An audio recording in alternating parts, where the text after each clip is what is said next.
Let's see. I see Miles with his camera going. Would you give me a thumbs up if you can hear me, since I'm working alone here today? I just love some feedback to make sure you can hear my audio. Fantastic. Absolutely. All right. Thanks, Miles. I greatly appreciate it. Thank you very much. So we are recording this, so you will be able to get a link from Sammy's camera in the next day or so. And if you don't get a chance to write down all the information that you need, no worries. You can always review the recorded presentation at any time at your own leisure. Thanks to everyone for joining us this afternoon. If you would do me a favor, drop into the chat, type where you're from. We actually already have, believe it or not, a global audience. I'm always get excited when I see that. We've got somebody from Uganda right now. So pretty amazing that that's one thing that I really enjoy doing, these kind of online presentations. It's fun to see where everybody's from. So kind of fun. I get people from, here we go, San Jose, California. Now I'm going to have to ask this one. Elaine McFarland. I am a California native, and I do not know where Coors Gold, California is. So help me out with that one. Greetings from New Jersey. That's headquarters for Panasonic. Anthony from LA. We're having a bright, beautiful, sunny day here today. So again, thank you for joining us this afternoon. North Hollywood, Emma from Long Beach. Fantastic. Thanks, guys. I truly greatly appreciate you letting know that everybody in there where you're all from. So today, LUMIX University this afternoon, we're going to go through the second set of basic instructions on basic photography. No matter whether you have a LUMIX camera or you have a Canon or a Sony or whatever brand you have, this applies to everyone. This is not really brand specific.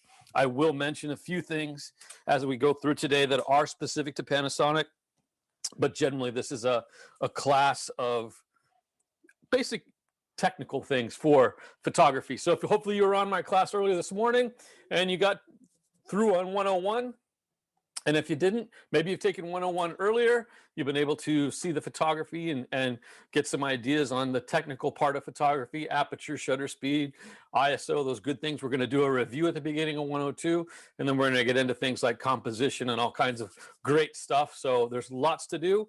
If you didn't catch it before, we will be doing a recording of this, so there'll be a link sent out from Samys, so you can review any of the information at your leisure at any time. If you have any questions, you can go into the chat and drop the question there. I am working alone this afternoon, so if I don't get a chance during the presentation, since we have so much technical information to deliver, we'll do questions at the end. If I do catch something that's important, I'll try and bring it up to the entire class, but generally we'll answer questions at the end this afternoon. So hang tight, and we'll spend extra time at the end to answer any and every question that we can. So let's get started here. Photo 102. And so we've got the chat, we've got a recording. If you have trouble with the audio or the video, definitely log out, log back in.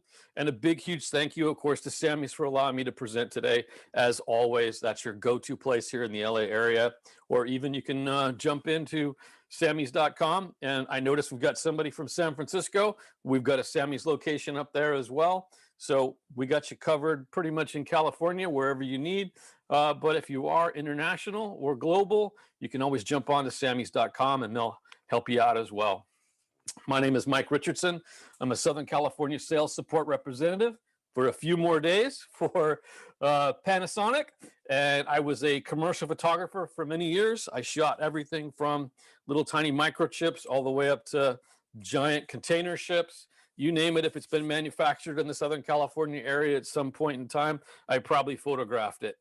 What I like to do for fun is shoot sports. I have the wonderful opportunity of working with USCFootball.com, and I do a lot of photography for them and have done it in the past. Sports photography is my kind of relaxation, or my therapy, as I call it. So many years as a technical photographer, spending in studio, spending all day, getting one picture exactly right, manipulating the light, reflections, all those kind of great things. I love to go out and shoot sports because it's happening so fast. You have no control over the light. You have no control of what's going on. It's kind of in your face. You don't know what's happening, and you got to come back with great images. So that's my relaxation, believe it or not. I also love to go out and shoot street photography. The other thing we're going to talk about now is review from Photo 101. So we talked about aperture and how working with aperture can change the amount of light that the sensor is seeing, while at the same time also affecting depth of field. So at 1.4, you have a wide open lens aperture, and that's bringing in the most amount of light. And at f22, you have a small aperture, and it's controlling less light coming through the lens to the sensor. So you are in full control. You can use shutter speed to manipulate how quickly or how much the duration of light is reaching your sensor, whether it's 1/4000th of a second to stop super fast moving objects, or whether you're shooting 1,000 or 500. Most people, in other words, most activity, if you're shooting people, somewhere between 2/50th and 1/60th of a second. Motion blur, if you want to do a slow, long exposure, it might be 1/30th of a second to a half a second. That will blur motion. You could do long exposures like for fireworks, or you can even turn night into day by doing 5-second or 10-second long exposures. Of course, those ones at the bottom, half a second or greater, will require you a tripod. And of course, ISO now. We've covered shutter speed, which is the time in which you are allowing the light to reach the sensor. Aperture, how much light is coming through that lens to reach the sensor. And of course, now we're talking about ISO, how sensitive that sensor is going to be. So at ISO 100, perfect for outdoor, bright, sunny days. ISO 200, a cloudy day. 400 in deep shade. 800 for an interior, maybe 1,000. 1250 for a low light situation inside, or maybe even F6 or ISO 1600. So these are all just basic ideas of getting that light correct for your exposure. And we talked about at 101, the famous exposure triangle. These three items all need to work together to give you the best exposure. Shutter speed, aperture, and ISO, all described by one side of the triangle. So for instance, aperture from f1.2, that's the largest aperture, giving the most exposure. Also the least amount of depth of field, so your background is going to be blurred. You have the smallest aperture, f22, where there's less light coming through the lens. Everything probably is going to be in focus. 1/4000th of a second, faster, less exposure, frozen motion, or you can be down all the way, say, to 1/30th of a second.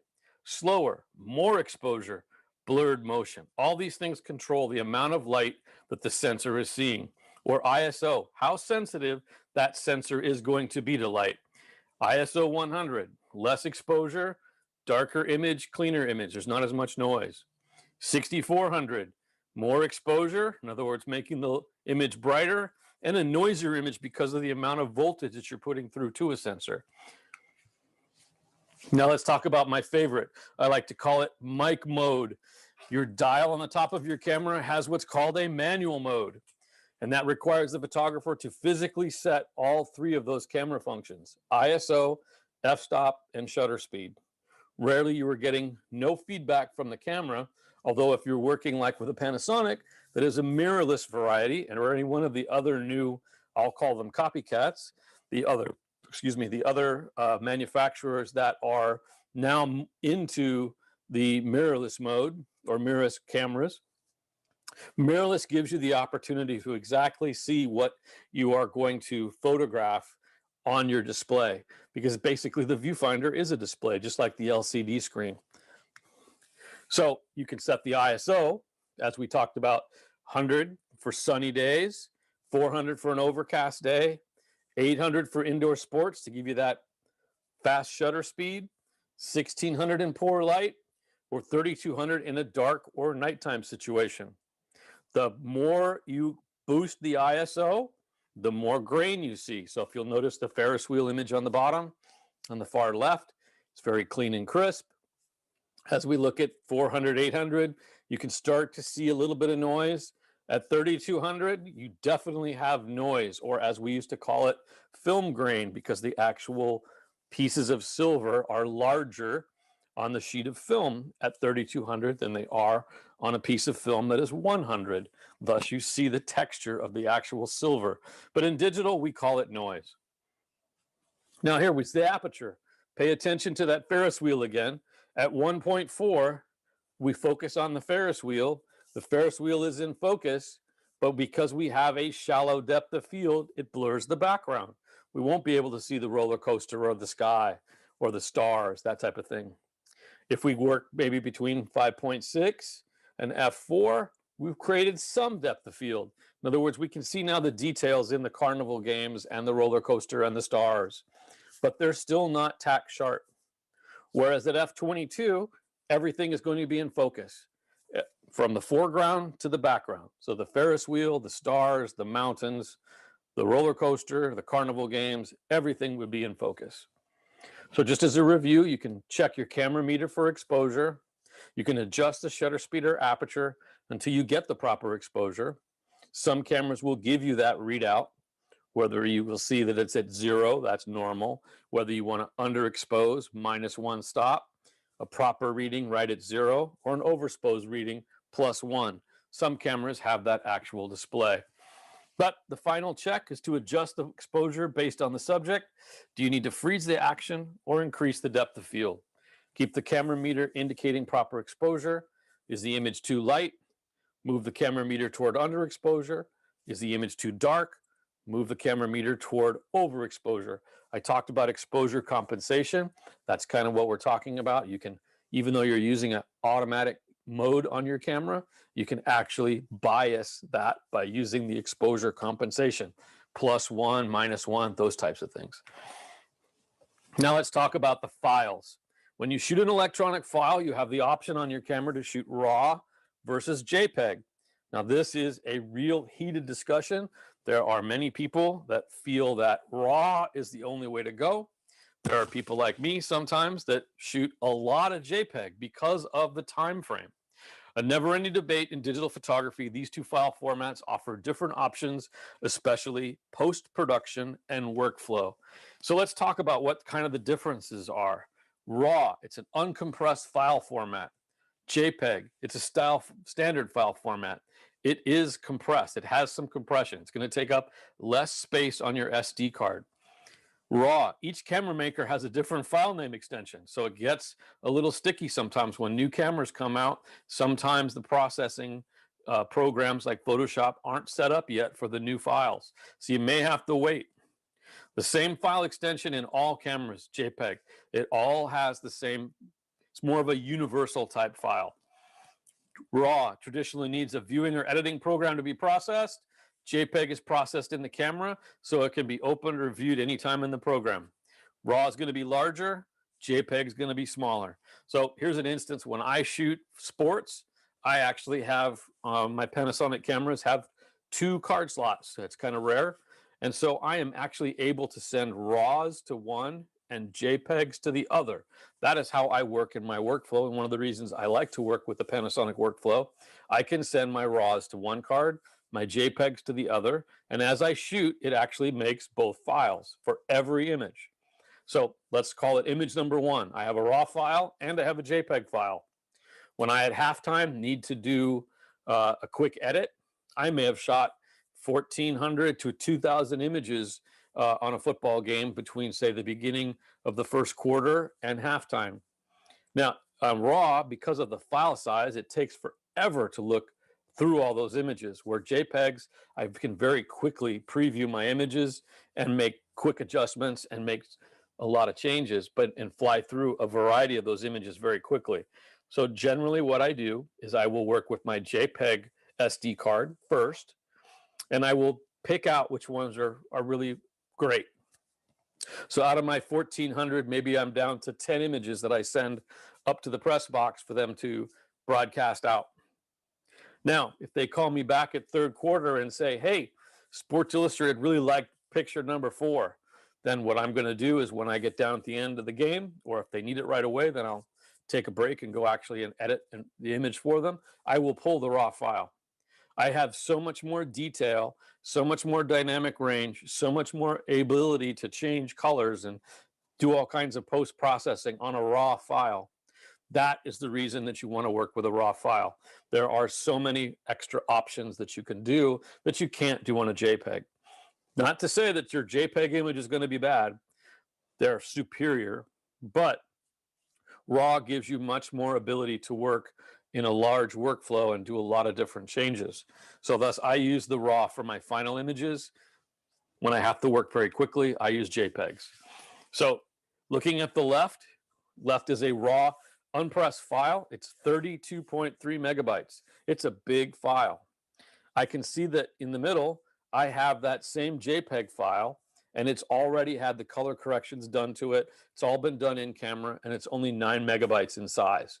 So if you don't want to spend a lot of time post-processing all of your images, and you need quick access to your images, and you want to take up the least amount of space, JPEG is the way to go. If you want the most flexibility for processing, then you take a raw file, process it the way you want, crop it, color correct it, do all those things, and then you can convert it to JPEG for final printing, or a TIFF, or whichever. I prefer, if I'm doing a final print, I will actually convert it to a TIFF. When to use RAW. Now, I kind of disagree with this one. RAW says journalistic photography. I think it's the other way around. Journalistic photography, JPEG, because you got to be quick and move quickly. Images that need to be heavily processed, fashion, graphic design, you need perfect white balance and tones. You want complete control over the final look, and your image is going to be used for large prints. Definitely going to be using a RAW file. JPEG, everyday shots, shooting for immediate display, shooting for the web, restricted memory space, and rapid succession burst shooting. Definitely JPEG is the way to go when you're working that direction. Now let's start into something brand new, and let's talk about the histogram. This is a tool that will give you a total analysis of your image and thus allows you to get the best exposure for your photographs. This is a representation of the light and dark areas of your photograph. And you can see how many pixels are in each of those areas by looking at how high the values are. So in this image, you can see blacks are on the left, highlights are on the right, my shadow detail and my midtones, my shadow, my whites, and my highlights, and my deep black. In other words, the black that's going to have no detail is on the left. The bright highlights that have no detail are on the right. Shadow details, the next step over from the left.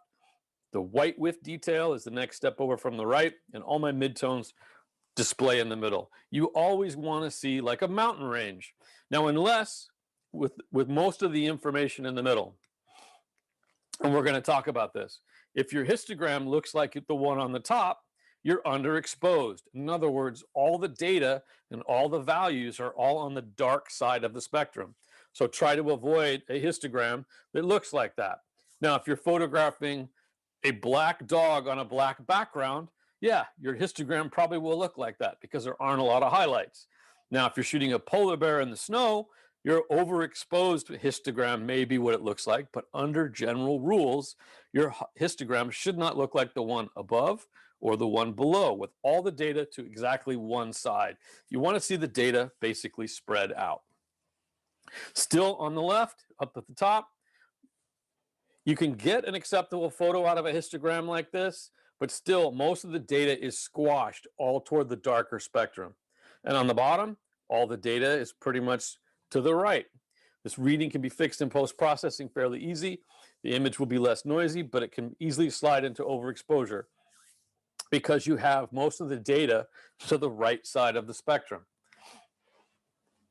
Let's look at landscape exposure. Proper exposure for landscapes is difficult to master. There are several reasons for this. A landscape is generally far from the camera, making it difficult to meter. The contrast range is likely to exceed the camera's ability to record all tones. Finally, the tonal value isn't likely an average setting. So here we have a winter scene. And again, we're going to talk about histograms. The histogram on the right, you can see it looks like that tree. There's a big chunk of it all toward the highlight. And there's not very many midtones, and there's not very many to the black area. So in perfect essence, even though this looks like a bad histogram, what really we're shooting is all toward the highlight. So we're okay with that. In this respect, you can see we've used evaluative metering. In other words, we've only metering in the center. We've minus 3 stops of exposure compensation. Our ISO is low. When first meter, the scene will be underexposed, making the whites look gray. This is why the exposure compensation was necessary. Because the way in which meters are made, they're trying to convert everything to 18% gray. So in this instance, even though you have a white subject, the camera wants to see it as gray. So when you shoot something that's got snow or very bright, you need to dial in some type of evaluation to make it change and understand what it needs. So thus, this has an example of 3 stops, exposure compensation to bring the whites into white. The dark scene below, low key, again, evaluative metering, 1 to 2 stops underexposed because it is a dark setting. The sky will tend to throw it off key. So we want to keep that kind of dark, ominous look. And so to do so, we've dialed in 1 to 2 stops underexposure. And because we know that most of the representation of this image in values is on the darker side, a histogram like the one on the right bottom would be okay for that. Now, if you have a bright scene that's kind of normal, that's what your histogram should look like, the one on the upper right. You don't need to adjust it. You've got highlights, you've got shadows, you've got tons of midtone, and you can see how that histogram shows kind of the spike there on the far left for the shadows of the rock, the spike on the far right for that white in the water, and everything else kind of falls in between and gives you that kind of nice curve. Now, the one below that, we're using spot metering. It's an evaluative scene. The ISO is low. And again, you've got a lot of highlights because you've got all this beautiful snow, thus that kind of bump on the right-hand side. And you've got a lot of dark midtone, thus the bump all the way toward the black side, and fair amount of midtone. So again, that representation is acceptable. But you can see by a histogram, and you can turn that on or off in the menu system of your camera, is a great way to evaluate how you are looking at the image electronically, and is it going to reproduce sufficiently. Now, in a backlit scene, again, spot metering here we've turned on, so it's going to spot the highlight. You can see that spike on the far right, and the rest of it is pretty much midtone. So you can spot the monitor, place the spot meter on an area away from the bright light source, and adjust the exposure compensation if needed.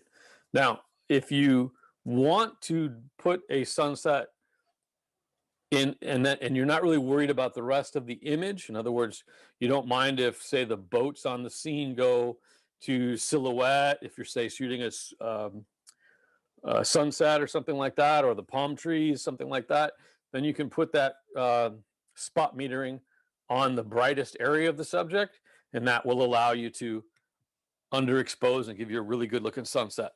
Now let's talk about working in low light.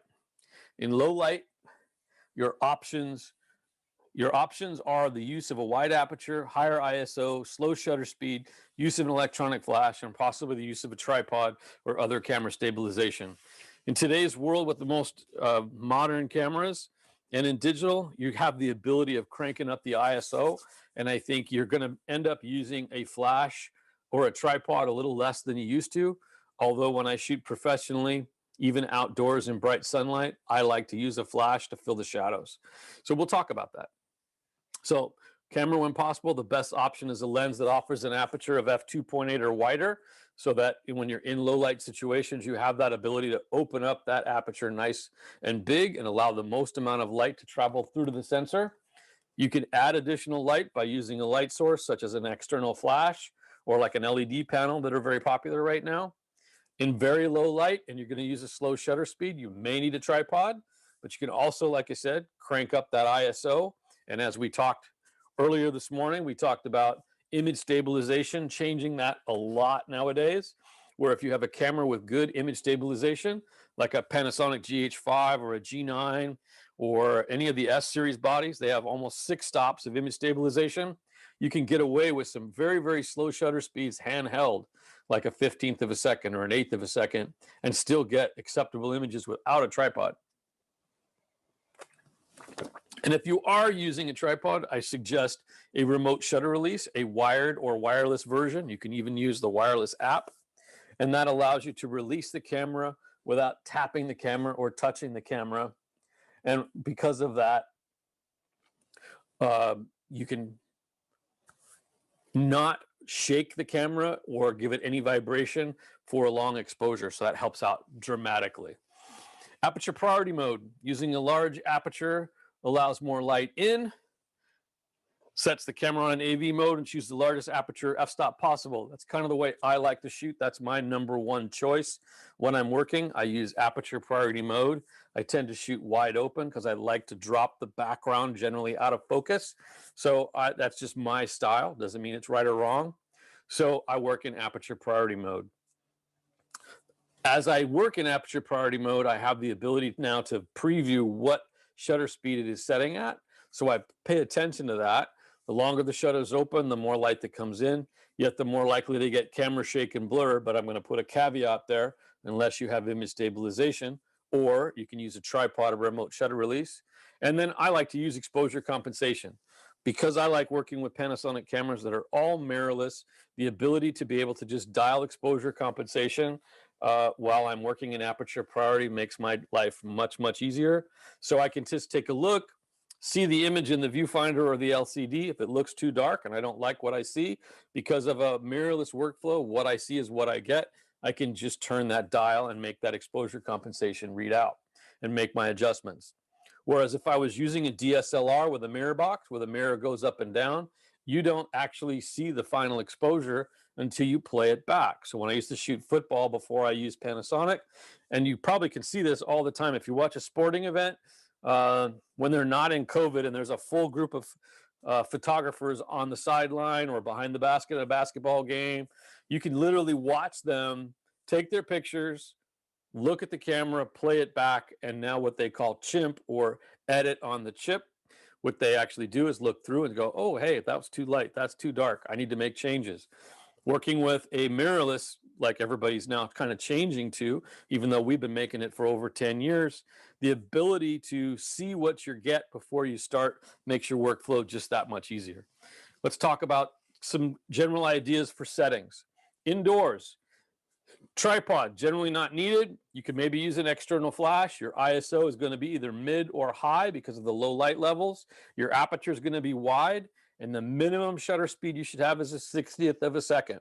Again, if you have a camera with very, very good image stabilization, you can shoot down to about a 15th of a second very easily. I'm able to even handhold a half second very simply because of using, as we talked about this morning, 101, if you were on my class this morning, the 3-point technique. Handheld outdoors, tripod not necessarily needed. External flash, you can definitely use one. I like to open up the shadows with one. In fact, what I like to do is actually underexpose the background and then hit it with a lot of flash to make my subject exposed. That gives us a really cool look. That's how I like to work. That's just my style. Aperture, wide to mid, shutter speed about 125th of a second. City lights, tripod, most definitely. Flash, not needed. ISO, low to mid, aperture wide open to medium, and your shutter speed is going to be slow. You're going to do like a time exposure. And you might want your app or your cable remote so that you don't get any external vibration to your camera. Stars, tripod, yes. Flash, not needed. ISO, mid to high. Aperture, wide open, and your shutter speed is going to be fairly slow.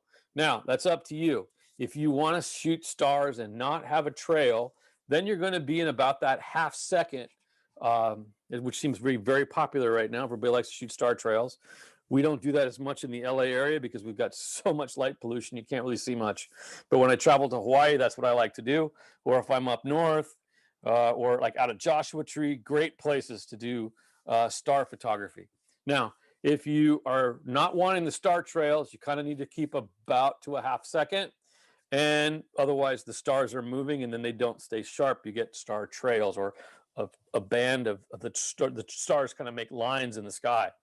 Now, if you like star trails, you can do really long exposures. In fact, if you even point your camera toward the North Star, then you see the star trails actually make full circles. So you can do a really, really long exposure, maybe 8 hours, and have a low ISO and put a neutral density filter on and do all those kind of things and get some really cool stuff. So it all depends on how you want your star pictures to look. Now let's talk about backlighting.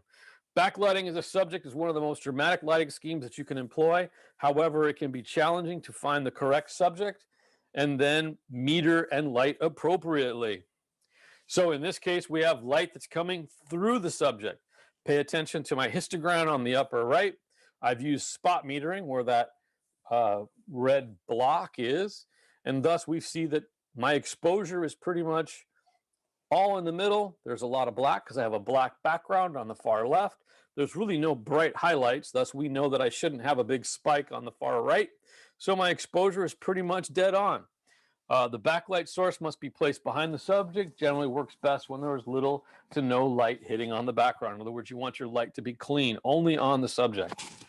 Now let's talk about background and subjects. The backlight source is behind the subject and generally illuminating the background as well. Thus, in this kitty, you can see the actual cat is in the shadow. The light is behind him. Thus, you can see I've got this bright white kind of almost halo around the fur. And thus, my histogram is going to read a very big bump on the highlight, but then still give me all those midtones in the middle.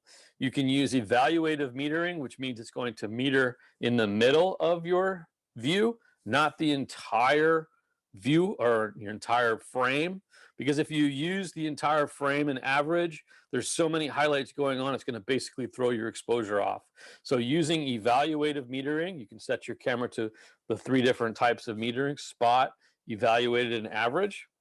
This way, you're only going to be metering in that central area, which is important.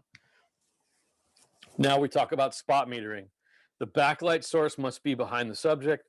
Manual mode is recommended, but not always necessary. Excellent for a high dramatic effect because we're basically creating a silhouette. And you can place the spot meter on a mid-tone area of the background, making sure that the brightest part of the backlight source is outside of the metering frame. And of course, here, you're not going to have any midtones, so our histogram will be built up of most of the data on both the left and the right. We've got a lot of highlight data on the right and a lot of shadow detail in the bottom of the water and on the subject itself going into silhouette. Now let's move into composition. Part 1. The beginning tools, understanding composition and how to apply it to the creation of a photograph. It's without doubt one of the most important skills for a photographer to master. Now we've moved on from all the camera technical setting part, aperture, shutter speed, all those great things. Once you've mastered that, now you can play with how you're going to look at things in the viewfinder. A crooked horizon line or a horizontal main line can feel unnatural and cause a viewer to subconsciously feel an imbalance.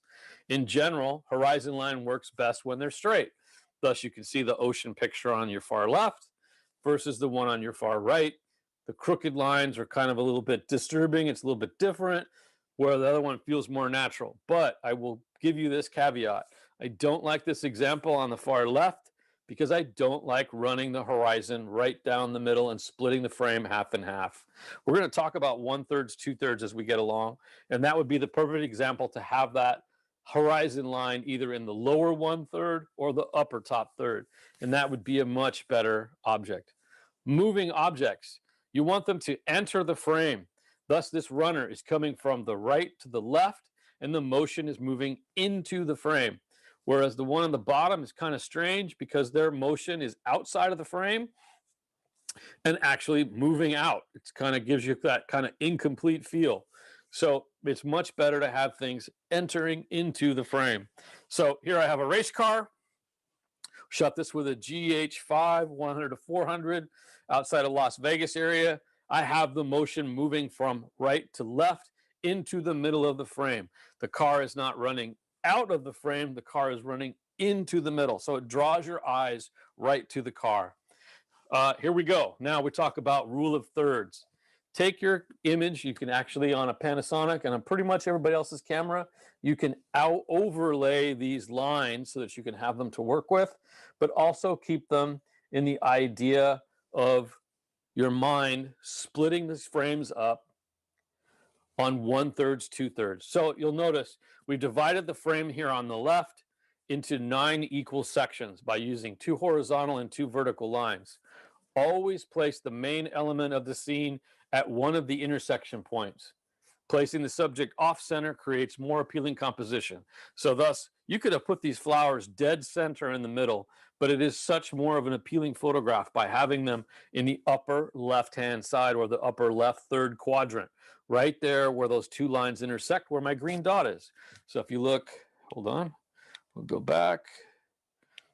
So if you look right here, you can see I have those flowers right there on the upper 2/3. The other great thing to use when photographing images is to use leading lines.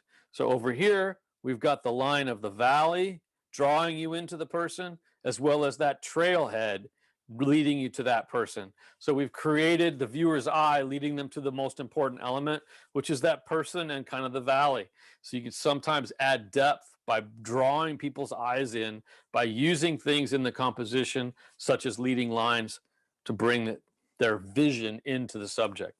Or you can use frames. So like the gentleman here on the left, not only is he kind of in the 1/3, 2/3 rule, but we've also got some other things going on. Hold on. I'm going to go back. There we are. Hit the wrong button. So we've got some other things going on. We can create a frame by using this block wall and the deep shadows. And because of those deep shadows and this vertical and horizontal line here, this draws the eye to the gentleman and brings your attention straight to him. On the right, perfect foreground interest. We have this big archway here. And that archway in the middle or the beginning of the photo brings your eye right there, and it draws you toward the center of the frame. So by adding the foreground element, it helps to create a point of interest. With this technique, you can add subtle path into the entire composition. Plus, it also helps give a sense of depth. So if we didn't have that in front, that image would look very flat. But because we have that big image in the beginning or in the front forward portion of the image, and it's again 1/3, 2/3. If you draw the lines on that image, you'll notice that it's on the lower left quadrant. It draws you into the center of the image. So here's kind of me working with that same thing. We talked about framing things up. This is Yankee Stadium in New York City. So even though I wanted to create something, the ball game was really boring. So we went out walking around, and I decided to use this kind of the seating area as the frame for the rest of the stadium. So you see I have that kind of leading line drawing your eye in toward the center, makes the photograph work really well. Pattern and reception. Patterns are visually appealing and suggest balance and harmony. Repetition of elements can have the same effect. Adding textures can also create attractive composition. So we have the pelicans all on the posts of the pier, and because they repeat, it draws your eye into that pelican. Again, leading lines, it's drawing us kind of in toward the center of the photo and in toward that one pelican that's on the far right-hand side. If you also notice in this shot, as we talked about before, depth of field. The pelican on the right, which is our main subject, is in focus. The rest is starting to drop out of focus. So your eye generally goes right there to the main pelican. On the far right, we'll talk about this gentleman, fill in the frame. If you're shooting someone's portrait, get in tight if you can. That's the one thing I notice a lot of people not doing. They leave a lot of stuff around their image. Get in close, get closer to the person. They're not going to bite, although the leopard on the right might be, but the gentleman on the left hopefully isn't. Doing this helps the viewer focus on the smaller details of the subject. Leaving little or no space around it can be a very effective way to convey the message. So get in close, step in, step up close, work closer to your image. Here again, we have repetitive leading lines. So I've got this line across the bottom, the actual reflection on the, I guess we could call that the drainage for the water. So that kind of draws you in. We've got the line on the stanchions drawing you in, and the repetition of all those of the art installation, and that's drawing your eye into the center, and that young lady wearing a mask taking a picture of her boyfriend with an iPhone, and the other group over there kind of hugging and kissing. So because of the way in which we have all the repetition and we have the leading line, draws your eye in toward the center and makes the image more appealing. Or again here, repetition. This is taking a long lens, 400 millimeter, and compressing all this structure on the Golden Bridge up in Sacramento in late afternoon light. And that compression just makes it really fun, and the repetition draws your eye and gives you that depth. Okay, so we got through the beginning part of composition. Let's talk about the intermediate tools. Once you've developed an eye for some of the basics of composition, it's time to move on to the intermediate level techniques. These techniques require a slightly higher level of competence, but we're going to go over them and you're going to enjoy using them all the time. So let's talk about orientation. Orientation also refers to an image flow. Every scene has a natural flow, vertical or horizontal. Train your eye to recognize strong lines that push the eyes in one way or the other. Using the wrong orientation is a common mistake with most photographers. So in both these images, you have the lines of the floor drawing your eye to the young lady in the portrait. Balance, placing the main subject off center, creates more of an attractive composition. So again, 1/3, 2/3. We have that lock that says joy on the far right-hand side in that upper right-hand quadrant. Again, 1/3, 2/3, always a great rule to follow. Color schemes, taking the color wheel as a base. Complementary colors are those that sit on opposite sides of the spectrum. They are highly contrasting and create striking photos. They are a great appeal. So the orange of the sunset is directly across from the blue of the water. So if you can get things that complement each other, those are great colors to really work together in a photograph. Spot color, sometimes a color, usually saturated, warm color, will naturally stand out from its surroundings. So that little young girl in that beautiful red dress really stands out from that green background. It's not exactly 100% complementary, but the green is somewhat opposite of the red, but just having that single color really makes it pop. And then, of course, my favorite, depth of field. I like to work with shallow depths of field. So here's some examples of that. It's one of the simplest ways to drive interest toward the main subject is to place it in sharp focus while letting the background and other objects fall out of focus. For instance, in a portrait, if the eyes are the most important feature, they should be kept sharp, and then the details like hair and even the front part of your nose can be left or slightly off or soft out of focus. So for instance, these flowers on the piano are in sharp focus, very, very shallow depth of field. The keys drop out, so the flowers are the most important. Here we have someone who just got engaged. They're showing the ring. We've got enough depth of field that we can see her face and get some of the details out of it, but the most important thing is that ring. And so the shallow depth of field just entices that just a little bit more. Now, I don't like how that is centered. I would just have her a little bit more to the right so that we have more dead space to the left than she's on the 1/3, 2/3 rule. So here we go. This is up in Seattle area. And I've got my floats in the lower quadrant. I've got my empty sky on the upper quadrant. I've used yellow and blue. Those are complementary colors across the spectrum. Just a great way to create emotion from a very simple photograph. Same thing, 1/3, 2/3, using Michelin. Red and black kind of really are kind of exciting colors, and using the lighting there to just kind of give you a different view and create depth. Depth of field, Michelin is in sharp focus, and everything else starts to drop out. Center and symmetry. By their natural lines, symmetrical scenes work perfectly in central composition, not only vertically, but also horizontally, especially when using reflections. Perfect example, that tree and the water reflection below. Triangles are also very important. They work very well as like leading lines. They draw you in. While horizontal and vertical lines suggest stability, triangles and diagonals create the opposite effect, dynamic tension. So they create tension and kind of interest in the subject. A scene with triangular subjects or implied triangular shapes will often appear more dynamic and energetic. Rule of odds. This is another good rule, kind of like my 1/3, 2/3 rule. Object in even numbers, especially when evenly spaced, create a feeling of structure. Another way to create an attractive composition is to break this pattern. You can accomplish this by using an odd number of elements. So in this instance, 3 people sitting on a bench is going to give you a much more impactful feel than 4 or 6. It just gives you that great feel. It's kind of the same thing with a triangle. It's just 3s are great. Negative space, probably one of the things I really like to work with. Works for both these images, where we have the 3 people on the bench and the rest of the space around them That negative space just really makes that image that much more impactful. Same with the hummingbird.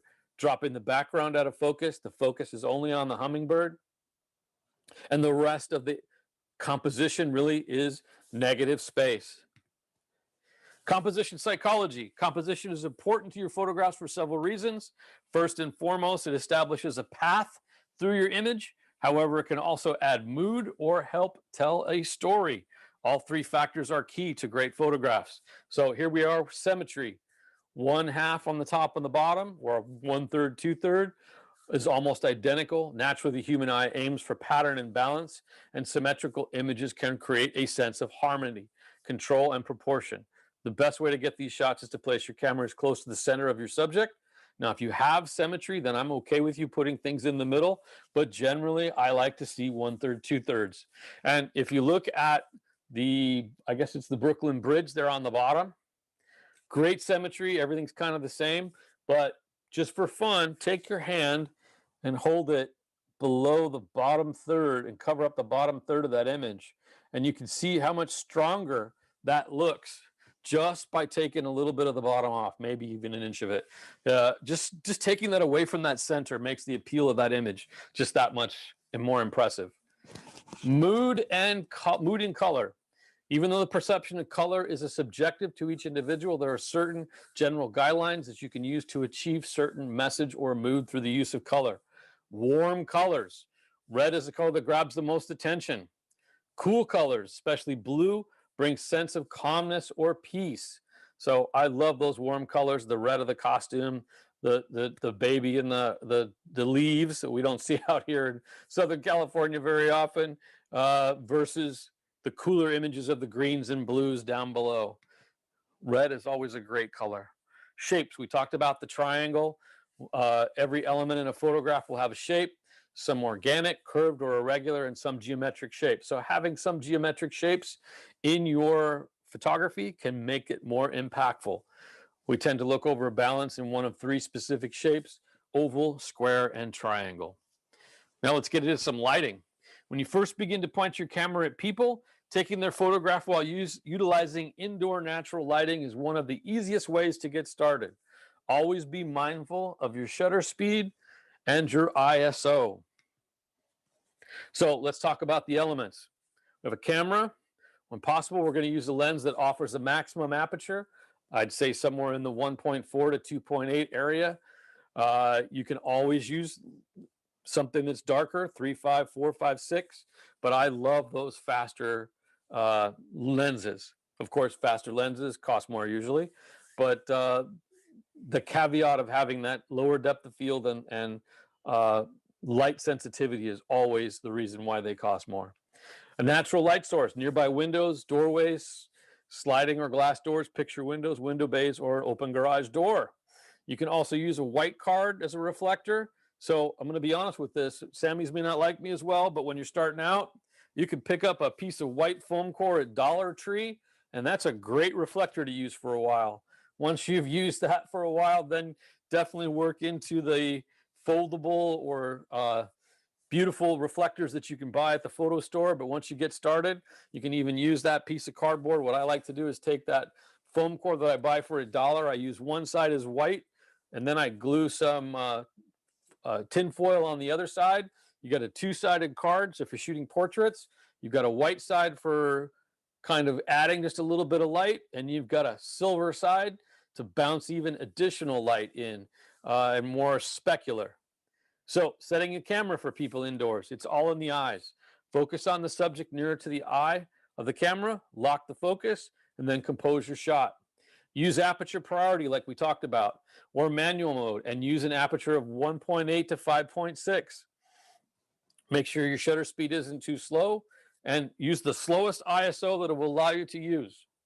If you're shooting a portrait, placing the subject facing the light source will give you an even light that softens the features. But I would love to see you try something more like on the right-hand side. Posing the subject at an angle to the light will create a model-like mood and make their features stand out. For this, you may also want a reflector to soften the hard shadows. So if we have this young lady who we're taking a picture of, and she's standing next to the window, and the window light is coming from our left, Then we would take our white card or our white card with some tin foil or our reflector that we bought from Samy's camera, and it would be on our right-hand side, just filling in those deep shadows. So you have light coming from both directions. So in here, I used a very, very large strobe light source. This is a very famous Hawaiian soloist, and he does fantastic work. And I photographed him in black against a black backdrop with a huge light source to the right, because I wanted to really just key in on his face, his smile, and of course, the beautiful lei and ukulele. Outdoor natural light. When you first begin to point your camera at people, taking their photograph while utilizing outdoor natural lighting is one of the easiest ways to get started. Choose the right lens. With people, you want to use a longer focal length. You don't want to use a big wide angle that tends to distort the edges of the frame, and it will be noticeable, especially if you've got people. You don't want to distort people very much. Shoot in manual or aperture priority, like we talked about, to control your depth of field. And the best time for outdoor natural light occurs 30 minutes before sunset or 45 minutes after. Sunrise has a short window of opportunity, about 20 minutes to the max. That golden hour is the best time to shoot people if you get the opportunity. But of course, sometimes you got to work with what you got. And so, and even at midday, it's like noon, and if you've got to shoot people, that's when I suggest putting on a flash unit, underexposing the actual ambient exposure, in other words, the natural light exposure, and then hitting them with a lot of flash, making the background basically drop underexposed works really well. So if you're working with a group, you want to set between 5, 6, and 11, just so we get that depth of field.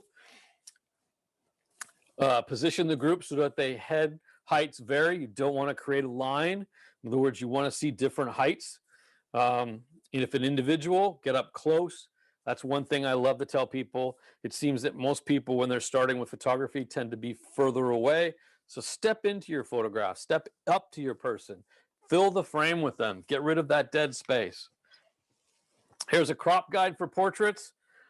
Do not crop the bending areas. So don't crop at their fingers, don't crop at their shoulder, don't crop at the knees, the ankles, or crop the feet off. Always make sure, like if you'll notice that middle shot there, you can see compared to the one to the left, we've cropped off her fingers, we've cropped off the top of her head, we've cropped off her left elbow. So back up a little bit, get all of her fingers, her elbow, and her head in, or get up even closer, like I said, walking nice and tight, and crop in between, say, the shoulder and the elbow, or mid-torso, and that will give you the best look. Follow the rule of thirds. It's my favorite tip for the day on Photo 102. Photo 102 is all about 1/3, 2/3 rule. When framing a subject face, make sure that the eyes meet one of the rules of thirds lines intersection. Avoid cropping edges of the face, such as the chin. So if you have to crop across the top of the head, not across the bottom or the chin. Here we talked about avoiding straight lines. So make sure your group photos have a different in height. So even if you have to tell people to get down on their knees, or make sure that the taller people are next to the shorter people, that type of thing, don't create a solid line. Give it more of an up and down and a variation. Front and back, always bring the little ones up front, the larger people toward the back, taller people. And so that way you can create a little bit of depth that way as well. And closeness. Nobody's going to worry about whether they get too close to each other, the best photos, or when you get the group in nice and tight, whether it is an informal group on the left of a family or even in a business situation. Just tell them to get in there nice and close. Here's a tip on blinking. If there are members of the group who blink often, have the entire group close their eyes, count to 3, and then open their eyes at the same time. And if you really get stuck, that's the beauty of Photoshop and the modern world. You can always take a head from one photograph and pop it on the head of another photograph and make sure their eyes are open. Again, working 1/3, 2/3. I've got his eyes up in the upper left-hand quadrant. This is my Hawaiian singer again, shot black on black. And I pulled some of the color out of this one. I like the way it looks. a little more subdued. In-camera flash. Even though it has a bad reputation, the built-in flash has been known as a pop-up flash, can be very useful in a pinch. It can be minimally customized to improve exposure. Before I move on, just want to let you know we are just about to the top of the hour. We've got some more to go. As I mentioned in the beginning, we'll probably be a little bit over the hour, and then I will open up for questions. As I don't have any of my compatriots working with me today, I am on my own, so bear with me. We will answer questions at the end.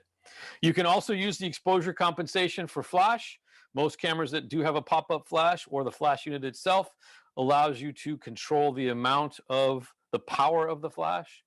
And so you can adjust the flash compensation if you need to be in manual program, aperture priority, or shutter priority modes. So if you find that the flash is a little bit too powerful, just dial it down a little bit. The other way that I suggest working with flash is to diffuse it. The smaller the area that the light originates from, the harsher the light source will be.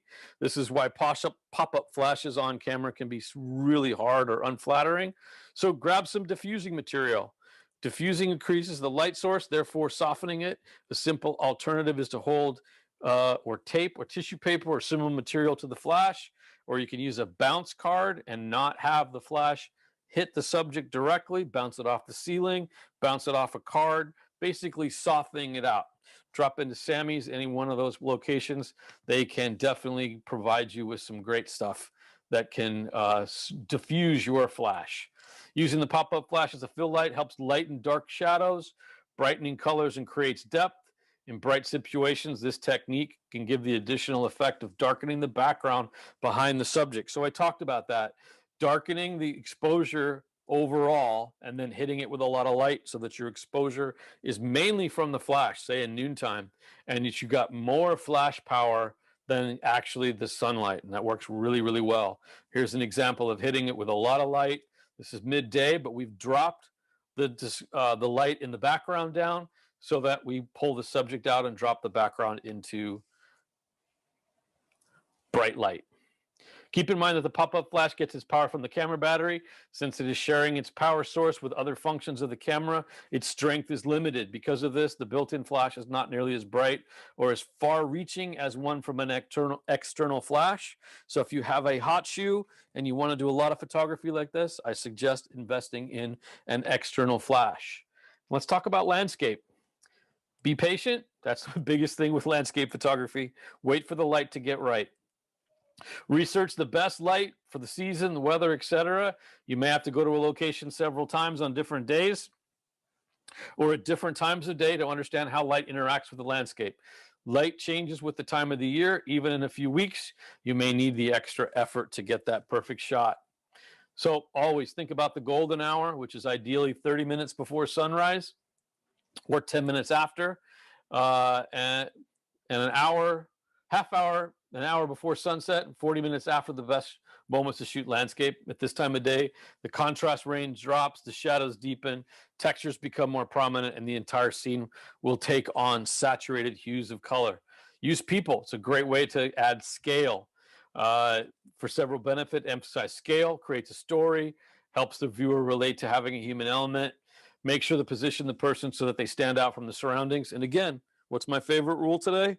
1/3, 2/3. So here I've got a gentleman walking down the street. This is by LACMA, just around the corner from Samy's, late one night during COVID, ISO 5000. So working wide open aperture, and I've got a shutter speed slow enough that as he's walking, he's technically blurred. So that adds motion to this great image. All shot in monochrome, handheld with a LUMIX S5.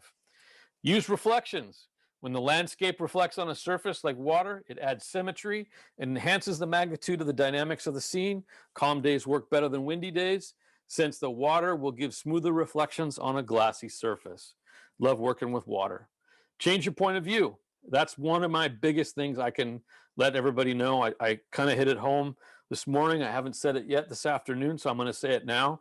My favorite tip to everyone is this: look up, look down, look left, look right, look behind you. There's always a photograph happening, and it takes just that extra effort to see it. You may not see it at eye level all the time, so get down on your knees, put your camera on the ground, If you're able and there's a wall and you're safe, get up on the wall, get up on a bus bench, change your point of view. We are used to seeing everything at eye level, so positioning your camera from a high point of view or near the ground gives a creative touch. Just seeing something in a different way makes that photo just that much more important to other people. Perfect example here. Here's this great Edith. It's an old ship up in the Sacramento area. And I got down in didn't shoot it from standing up. I got down in the ice plant and shot up at it with the 12mm 1.4. Just getting down and looking at things in a different perspective creates great imagery. Let's talk about macro photography really quickly. Requires a specialized skill. However, the first step is your selection of proper equipment. You can begin your journey in learning macro photography techniques without knowing what your gear will be using to apply those techniques. So you can use a macro lens, a specific lens developed just for close focus. Usually has a maximum of 1.1 or 1x magnification. Longer the focal length, the more working distance you'll have. So if you're shooting flowers, if you have a 30 macro versus a 100 macro, you'll be working further away. I like those longer focal lengths, but also remember, the longer the length, the less depth of field. But also, if you're working further, you're going to be further away, so that may help too. Close-up lenses are a great technical way of getting into macro photography. You can add a close-up lens to your existing lens, an inexpensive way to get started. And when you find that you really like macro photography, then get in and purchase a lens. You can also do extension tubes. They increase the distance between your lens and the camera, thus allowing your current lens to focus closer. You can even get auto versions that actually keep the electronics, so they work just like a macro lens and allow you to have all that electronic connection and autofocus while still giving you the ability of that extension tube and the full automation of your camera. Or you can get manual ones, and you can do everything in mic mode on manual and set your aperture, shutter speed, and everything independently, all on your own. Or, believe it or not, you can actually reverse a lens with a reversing lens ring and also do the same thing. When you flip the lens around, it actually changes the way in which it focuses, and you can kind of get almost up to 3 times the macro. Great way to do it too. This is G9 with a, let's see, this is a 200mm 2.8.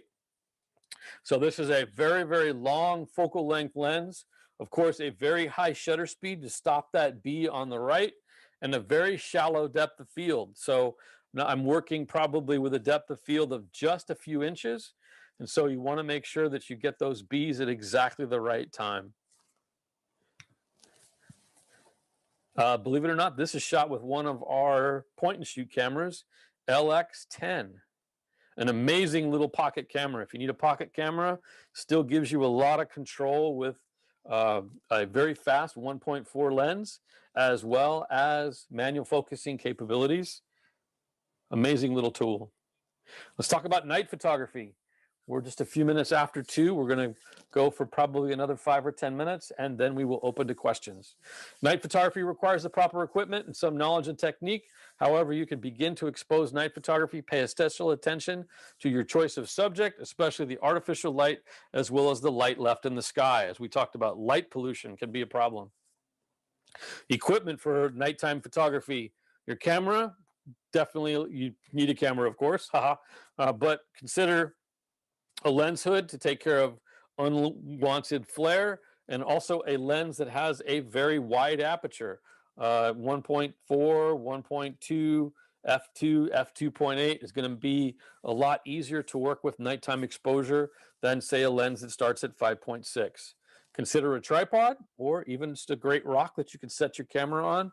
Again, I'm going to give you that tip for using a remote shutter release, but all Panasonic cameras have Wi-Fi capability. You can also use, if your camera has Wi-Fi capability with an app, use the app as your remote control. Thus, you are not touching the camera and providing any shake to the camera. You're eliminating that completely. And there's also aperture priority mode. F11 is a good place to start. Manual mode works well too. Take your picture, see what you got, and then make your adjustments from there. Best way to learn. Capturing motion. If you want to show movement, Without blur, you need a fast shutter speed. This means a larger aperture and a higher ISO setting. For pictures with motion blur, then you go the exact opposite. Slow shutter speed and a small aperture. To keep the static objects sharp in focus, you need to use a tripod and or a remote shutter release. Architectural photographs are best shot at dusk and or at the dead of night. So here's just some general concepts. At ISO 100 is our first row. A cityscape might be 20 seconds. Scenes with reflections on water might be 30 seconds. Landscapes at twilight, 1 minute. Traffic light trails, 30 seconds. Fireworks from 2 to 60 seconds. At ISO 400 on the far right, you'll notice we can still get that cityscape, but with less of an exposure, 5 seconds. So it's a good standpoint of just to give you some kind of ideas as a starting point. And this is just handheld. Again, the beauty of working with image stabilization, I can shoot a half second at f2.8, slow ISO, maybe 200, hand hold this, lean up against the wall or lean up against trash can or whatever you can find to rest your elbows on and hold it nice and tight. Image stabilization will allow you to take an image like that, no problem. This is handheld, believe it or not, with a 200 millimeter lens, and there is very little light. This is a bridge in Newark, New Jersey, across the street from our headquarters. I had just gotten this new 200 millimeter 2.8 lens. We had finished really late at night, so I decided to go out in the cold and just try and see what I could do, and got some incredible images. Long exposure. This is with a new S5. We have a feature on the S5, the G95, and the G100 that allows us to do live composite is what this is called. And what live composite does is it takes one photograph and maps out what is exposed. And then as the light changes, it builds up only what changes. So if I'm shooting this skyline, the skyline exposure isn't changing at all, but the bottom area where the cars are making these light trails, this is continually building up exposure as I leave the lens open. And the other cool thing, so like doing this also for light painting, is that as it's building that exposure, I can see it on the LCD or in the viewfinder. So you can stand here on a tripod and take this photograph and watch it literally build up. And when you see what you got, then say, I'm done, press the back of the LCD and say, finish. And it will layer everything all together for you and give you this one photo. Otherwise, I would normally have to do the sky as one and the trails as another, go into Photoshop and spend a tremendous amount of time doing editing and making it look perfect. This makes life really, really easy. Here is just working with, this is a LX100 Mark II, high ISO 1600, wide open at f1.7, handheld. Image stabilization allowed me to get this great, cool photo just by holding the camera careful and taking this image. We're going to wrap up here in just a moment. Let's get into bird photography. It's challenging on many levels. As a beginning of bird photographer, it's a good idea to practice the fundamentals of exposure and focusing on a fast-moving subject. Manual mode is my best place to start. So you can set a very high, fast aperture, maybe a wide open. Here they're saying f200 at f11. Sure, that's a good place to start. I like to drop the background out of focus, just like you see. I believe this is a kingfisher. If you're a bird person and I'm wrong, sorry, I'm not really a birder, but I'm doing my best. So by working with a shallow depth of field, which I would say be more like f4, you drop that background out and almost make it like a painting. Aperture priority, you can set, again, a wide open aperture, a high ISO, and capture these great things. If you're working with hummingbirds, high shutter speed, because you want to stop those wings as best as possible. But I'll be honest with you, it's very hard to stop hummingbird wings because they just move so fast. If your camera allows it, select the central focus point and the focus tracking mode. That will allow it to follow focus. On some of our cameras, we even have a bird mode, so it will actually track birds in flight. does an extremely good job of keeping focus on a moving bird. And also think about the direction of the background. We talked about before, keeping the background out of focus so that it just creates a nice flat image, so that it's not a lot of details, so that the bird stands out. Now, we talked about earlier about long shutter speed and moving water. Here's some examples. If you freeze the motion, that's a fast shutter speed. Meter the scene, get the correct exposure. Here we're at 250th of a second. You can see we've actually stopped the water. Looks okay, but I really like the looks of the far right-hand side, which is using a tripod and a remote shutter release, or you can use the app as we talked about. And then using a long exposure gives you that great like angel look to the water or silk look. And if the water's still not blurred enough, then you can decrease the aperture and get a shutter speed even open more than 5 seconds. Those long exposures give you that great look to the water. Neutral density filters. This is another way of doing it. If you use a neutral density filter, that basically darkens the exposure to the camera, allowing you to take longer and longer exposures. So in this instance, on the picture on the left, the water moving in and out with the regular tide, because they have gotten a neutral density filter on their camera and done such a long exposure, it gives you that kind of ethereal look to the soft water. Great example. Does really well to do, but you sometimes, if it's bright sunny day or a day with some light, you need that extra density of the neutral density filter to bring the exposure down to a level where you can have a long exposure during daylight. Photographing sunsets. A great sunset photograph typically requires 3 things. Of course, 1, a great sunset usually means some cloud cover, a proper exposure in your camera, and usually some type of foreground. I like to work in manual mode. Again, working with a mirrorless operation gives you the ability to preview what you're seeing. You can work with an aperture, say of f11 to 16, a shutter speed of 60th of a faster, so you can hold it. And because you're dealing with bright light, usually you can go with that ISO. You can even go with a tripod or a neutral density filter if you want to add that longer exposure for some reason. But let's talk about the best way I feel is to take a sunset, and that is to meter on the brightest part of the area. So foreground object, adding foreground interest gives depth to the image, adds context and dimension, even helps you tell the story. The art of metering is set your meter to spot metering. Pick a midtone or a highlight area from the sun to take your meter reading. See the example of number A. So they've taken the fairly bright area of the sky and metered on the far right-hand side where that green box is. Whereas you'll notice the one in the middle or the one on the lower left is B. They used more of the exposure toward the dark area, and what it did was literally open up the exposure, so you lose that deep, dense amount of the sunset.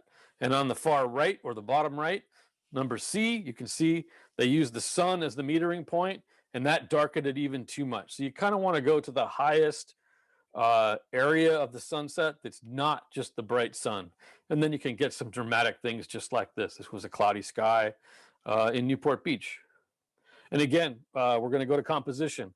1/3, 2/3. I've got my trees on the bottom third of the image. I've got some dead space on the left, some beautiful color. And sometimes the best spot for sunset is after the sunset. So don't just pack up your gear and go away. Hang on for a little bit longer. And when you see that sunset, the sun finally drop below the sky, wait about 5 or 10 minutes. This is from Hawaii. And then you get these great images sometimes of the clouds. And it may not have been great actually at sunset, but the after sunset time can be really fun. And this is one of my favorites. This is shot with a 200mm 2.8. This is right at sunset with some great clouds, handheld. This is actually with a 1.4 teleconverter as well. So it's about, this is on a micro 4/3. So you take 200 times 2, which is 480 times 1.4. This is 560 millimeters at f4.0, and just beautiful, fun image. All right, we have finished photo 102. We can move on to questions. So drop them in the chat, or if you want to unmute yourself, you can ask them for you. Ask them forward. I will go through the chat here real quick, and we'll see what we got. Again, thank you for joining me today. I greatly appreciate it. I'm Mike Richardson. I am actually going to do this for you guys. Hold on. I need to change this. 628. I'm going to give you my latest info. Since after Wednesday, I am no longer with Panasonic. There we go. All right, so my contact information is as follows. You can reach me after the next, well, you can reach me anytime at 310-628-3416. And my email, if you got questions, mike@richpix.com. You can also see my images at mirrorless_Mike or Mike@LUMIX on Instagram. Let's look at some of the questions. So I got people from New Jersey, Los Angeles, North Hollywood. Shout out to Long Beach and San Francisco. On a modern machine, raw files open near instantly. Yes, that is true. You can work, but you still need to do some work with the raw files that can take time and effort. When I'm working normally on a normal workflow, that's fine. But when I've got 1,400 images, that's the reason I say I like to work with JPEGs, just for the speed of operation when I have deadlines to work with. But yes, raw files do take, they open up, but they can take more time if you really want to, work with them and get the most out of the color and options, which is what they're designed for. But yes, most modern machines do open them quite quickly. Thank you for the comment on the great tips on composition. So I hope you guys learned a lot from that today. 1/3, 2/3, all those great things. How do you select extension tubes? Look like various sizes. Yes, you can usually, depends on, I'm going to make it very simple. They're usually come in a set. So that's the best way, I think, to purchase them, where they come in a set. Usually they're by millimeters. And there's like, a thin one, a medium one, and a deep one. So you can buy the set of all three, or if you're trying to get the furthest or the closest up or the most reproduction as far as the size format, then get the deepest one that you can find. Otherwise, you can just kind of play with it and work with whatever works best for you. They are in various sizes, and of course, the deeper one gets you up closer. So that's the best bet, depending upon what your subject is, how small or how large the macro is, things that you're working with. If you're trying to shoot, insects and things like that, then you probably want the very, very deep ones, or the longest ones. And if you're working with, just flowers and things like that, you may not need as great of a depth, which means you're going to have a little bit more trouble focusing. The deeper that it is, the harder, the shallower the depth of field. So you may want to work with one that isn't as deep of a extension tube. When shooting black and white, is there a benefit of using the camera's monochrome setting over recording the color in post? Thank you for asking that question.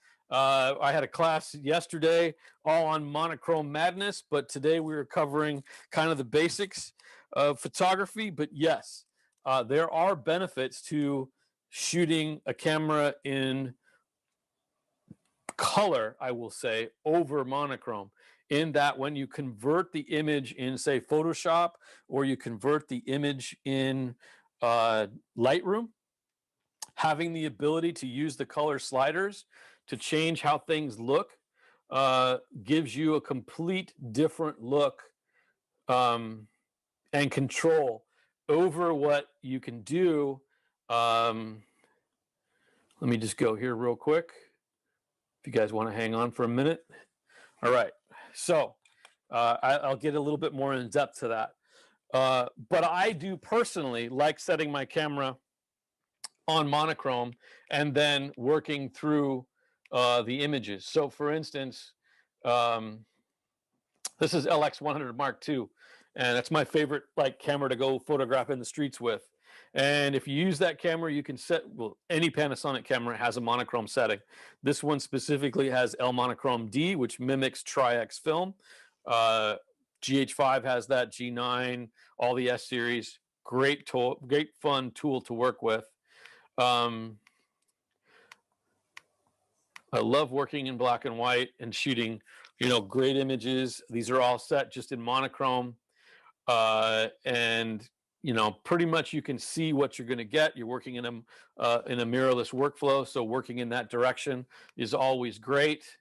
I love shooting dark skies. So here's where the instance is that you may want to work in a color profile, shoot in color profile, and then work your black and white conversion later in post-production.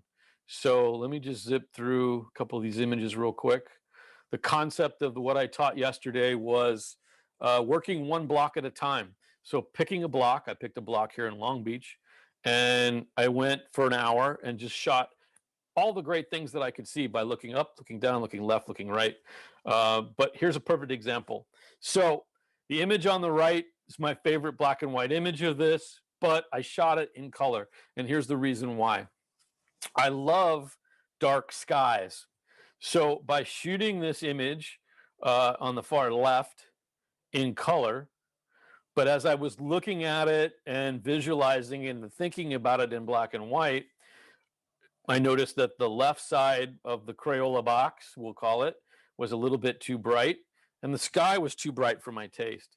So I shot it in the middle, underexposed, because I shoot pretty much wide open. So I put my lens on 1.7 on an LX100 Mark II, and that's where it normally would meter, there on the left. Then I cranked my exposure compensation down to -1 1/3, and that's where I shot it. Then when I pulled it into Lightroom, I played with my sliders. Because I have color data, it allows me to manipulate all those tones and get exactly what I'm looking for. So let's go, this is Photoshop. So let's just go into this real quick.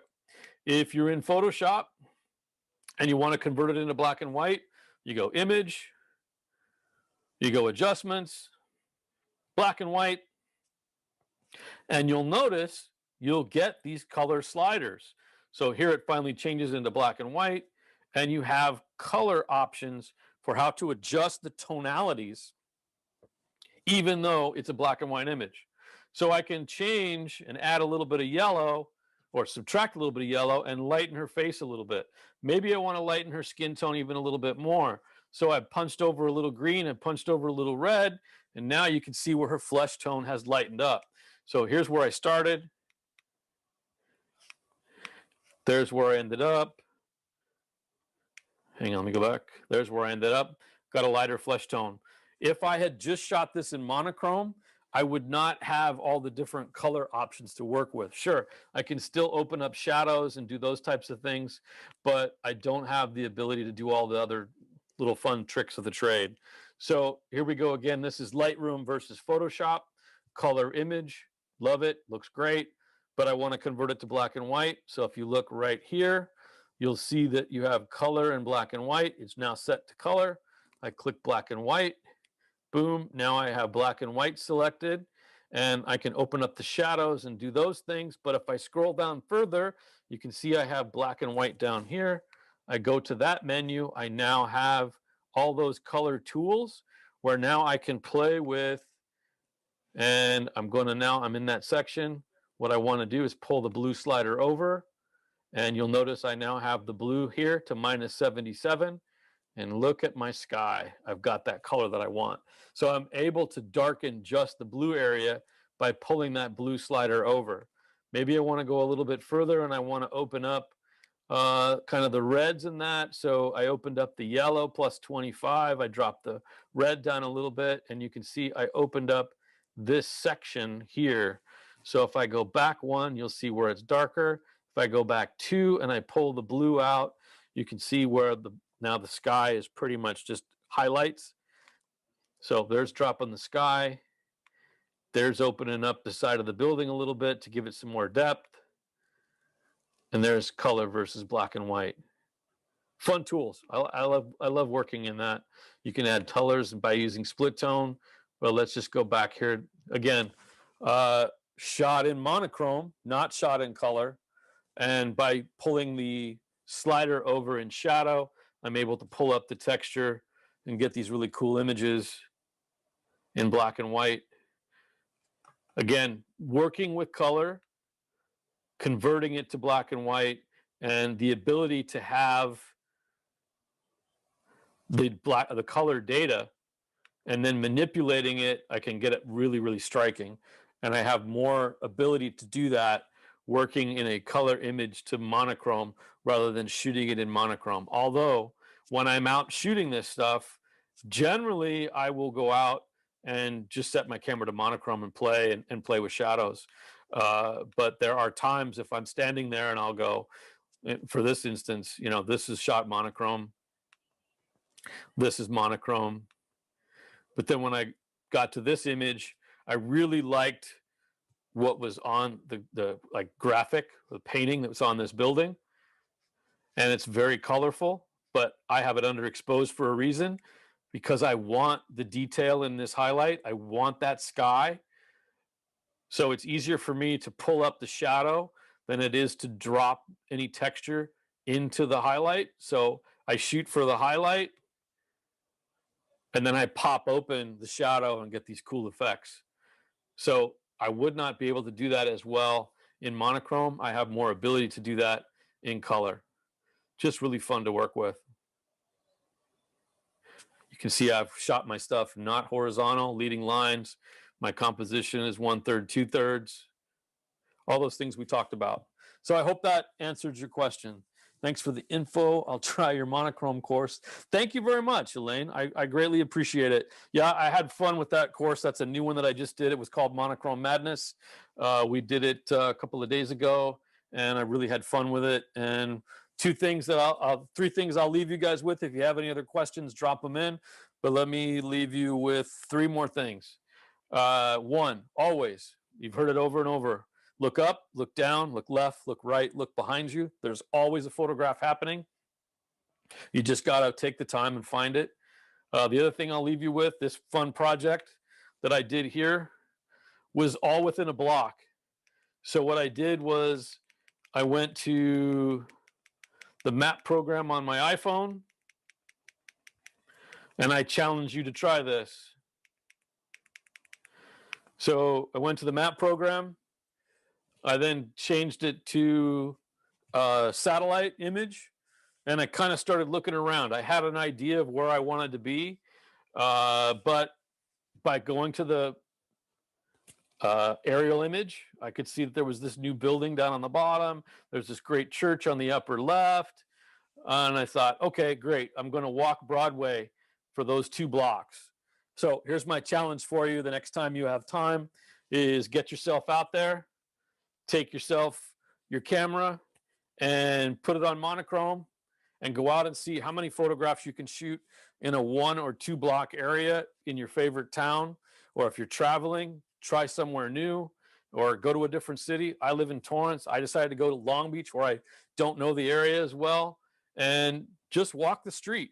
And, you know, I did all of this in an hour. It was fun. I got myself out, took my little self-portrait. And, you know, for instance, this was the image when I was driving. I saw, and I stopped in the car and I pulled over and decided to start my walk. But as I got out, the glare on this building practically blinded me. And as I looked over at it, I went, look at that beautiful light. That's awesome. So I took this picture, and that's probably my favorite from the whole morning that I did this. But all this stuff was just kind of walking and playing around. Here's that same building with a different angle.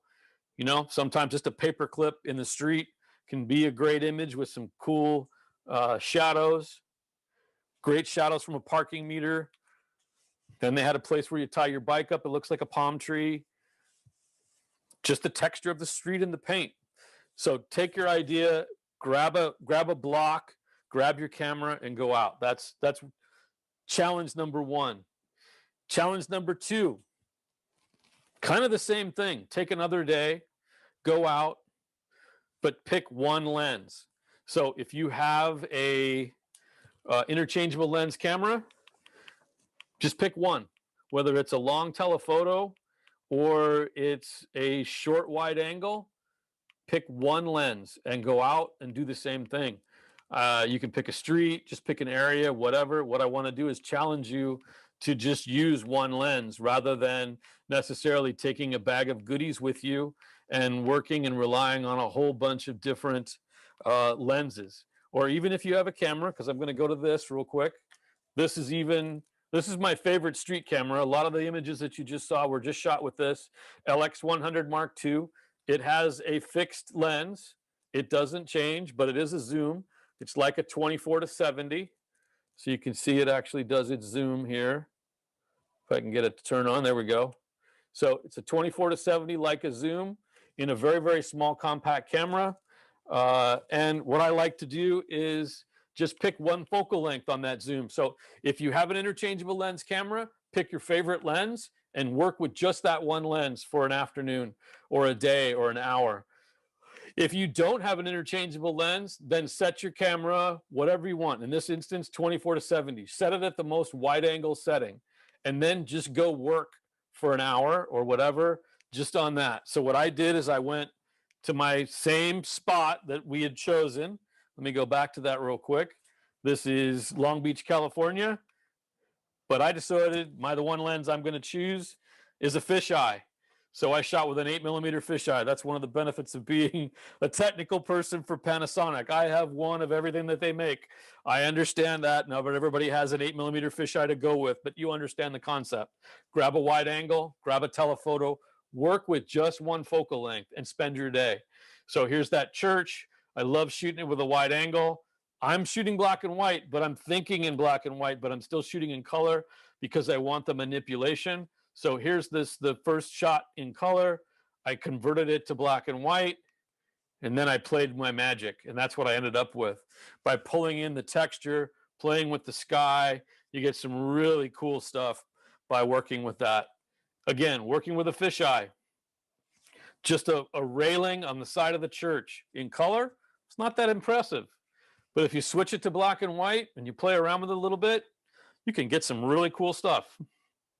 So again, get outside, pick a lens, and spend an hour and try and see what you can do. So there are my 3 tips. Try one lens one day, try one camera another day, and work a block. And on the other thing, of course, always look up, look down, look left, look right, look behind you. You never know where you're going to find the best image. Make some incredible, cool photographs. Have fun doing it. It's been a great pleasure to present to you this afternoon. We went quite over, but I noticed everybody stayed on. So thank you so much. I hope you enjoyed my presentation. I'm Mike Richardson. I gave you my contact info. Feel free to ask any questions at any time. I'm more than happy to answer. You can hit me up on email. You can send me a text. Give me a phone call, however you want to do it. Again, super thanks for Samy's Camera for allowing me to present to you today. Without them, I wouldn't be able to do it. And without them, I wouldn't have the camera gear that I've had for many, many years. So if you need anything in this COVID society, please support those brick and mortar guys. You can jump on to Samys.com. You can drop into any one of their stores. You can call their stores up. They'll bring it out to you in a COVID safe way. I've been in and out of all their stores. They are doing all the COVID protocols. And so I wish everyone a fantastic afternoon. Get out and get some great photographs. And thank you very much for listening and having a great day. And I hope I inspired you to take some incredible images. So thanks again. Have a great day. Be safe. Have a great day. I'll hang out for a few more moments if you want to drop any questions in the chat, and then I will sign off. Thank you very much.